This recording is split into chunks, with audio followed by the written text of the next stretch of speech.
Hi, welcome aboard.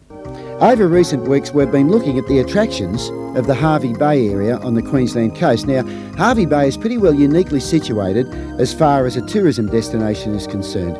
It's relatively close to Brisbane and it offers some attractions which are unique to that particular area. There are three major attractions. One is it's immediately adjacent to the southern end of the Great Barrier Reef. Lady Elliot Island, which is the southernmost coral cay of the Great Barrier Reef, is situated just to the northeast of Hervey Bay. Obviously, Hervey Bay is the place where the whales come to play at around about this time each year. And Fraser Island is just off the coast, immediately adjacent to Hervey Bay. Now, Fraser Island obviously is an extremely popular day tripper destination, as well as a destination for people who wish to stay longer and who wish to not only explore the island and its wonders, and it really is wonderful. It's the largest sand island in the world. It has some quite remarkable topographical features, including perched lakes, which are clear water lakes perched in sand, and it also has magnificent fishing along the beach and also offshore. But Hervey Bay also has one of the world's most unique resorts. This is Kingfisher Bay Resort, situated on the western shore of Fraser Island. And we managed to visit Kingfisher Bay on a fairly rainy day, in fact one of the few rainy days we've had during 1994, but it managed to time itself so that it rained during our visit. But these shots of the interior and the immediate exterior of the resort show just how remarkable it is. The resort is actually perched over the top of wetlands in the sand, and it was some quite unique engineering feats were carried off in the construction of the resort, and it's been extremely successful. Now, that is a day trip destination, and obviously is accessible by boat from Hervey Bay, and Hervey Bay Boat Harbour and Marina is extremely busy pretty well all day with boats coming and going, taking people to the various attractions. And as I said a little earlier, this time of the year they go whale watching just in Hervey Bay, which is just offshore.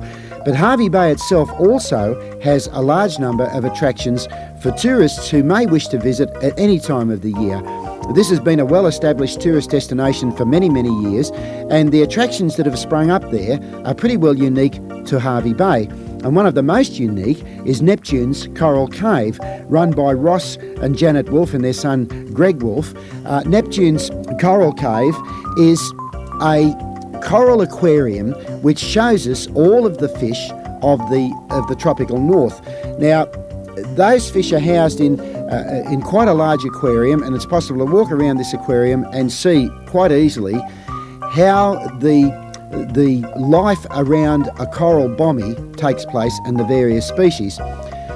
It's very interestingly presented.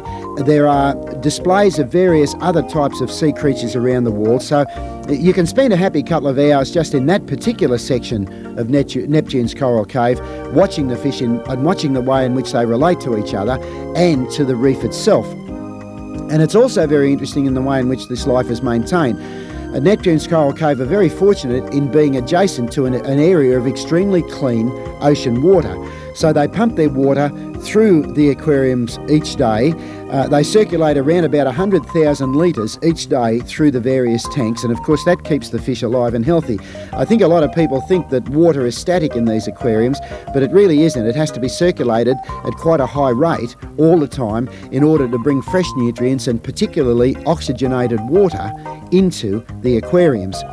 A section of the aquarium which I found very interesting is set up particularly for the kids. They have some very tame sharks, turtles and other species of fish, including rays, which have become quite aware of the fact that when a group of people lean over the edge of the pond, there is some tucker on hand. And this particular little carpet shark has become so tame it's almost like patting a puppy. The turtles are very similar. But one of the highlights of the Neptune's Coral Cave presentation is a couple of shows a day featuring Basil, the fur seal. Now, Basil is around about 7 years old. He was born and raised at Taronga Park, and he's been at Neptune's Coral Cave for 17 months. And the Wolves tell me that Basil is one of the most intelligent examples of this particular species they've ever struck. Obviously, seals are very intelligent and are very easy to train, and you can see from some of these tricks that Basil is doing that he does it with a degree of flair and panache which we're really not used to seeing, and that's due to the fact that Basil is extremely tame and very intelligent. He was trained, his basic training took place at Taronga Park Zoo, but the wolves have spent a lot of time, because he's so friendly, he's become a part of the family, in teaching him quite a large number of tricks. Now, they have other attractions there as well. There's a crocodile which was asleep for the whole time we were there because the weather was fairly chilly. And Neptune's Coral Cave, once again, is one of those wonderful little corners that you discover quite unawares of what their attractions and the quality of their attractions are. I promise you it's an absolute must the next time you visit Hervey Bay. We'll be back right after this break.